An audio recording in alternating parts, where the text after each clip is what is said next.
After a period of time, surfaces can lose their showroom appearance through staining and oxidation.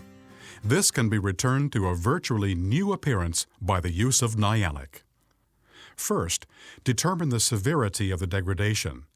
If the oxidation on the surface comes off on your finger, then you should clean the surface with tough prep.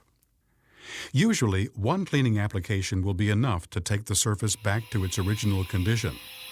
But on particularly bad surfaces, further cleaning application may be required. Rinse the residue off using a clean water supply.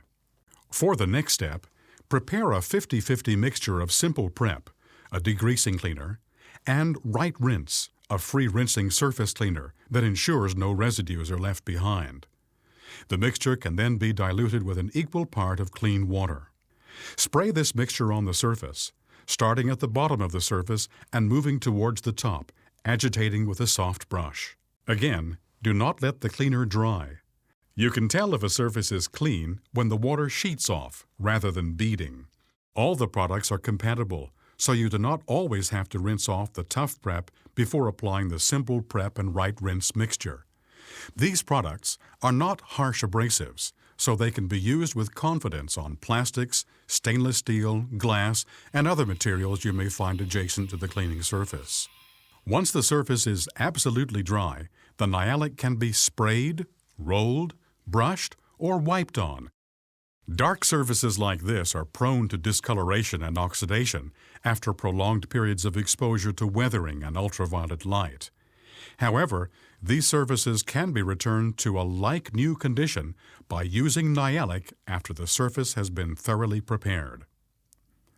First, scrub the surface with tough prep.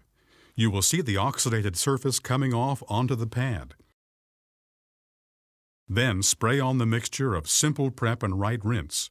This will bring out the waxes, silicones, and other contaminants on the surface and make them ready to be scrubbed and rinsed away. Do not let this mixture dry on the surface. Rinse off using plenty of clean water. When the surface dries, it may look as bad as it did before you started, but the oxidation and surface contaminants are removed, and Nyalic will restore the color. The important thing is that the surface is now clean of any contaminants. Avoid any soft rubbers. They may have silicone in them, and with the application of Nyalic, they may polymerize and become sticky. This can be resolved by wiping the Nyalic off the rubber with a dry cloth. You can then apply the Nyalic using a brush, roller, cloth, or, as in this case, a spray can. Sometimes one coat will be enough, but if you wish, another coat can be applied after 5 or 10 minutes or as soon as the first Nyalic application is dry to the touch. Then just remove the masking and admire.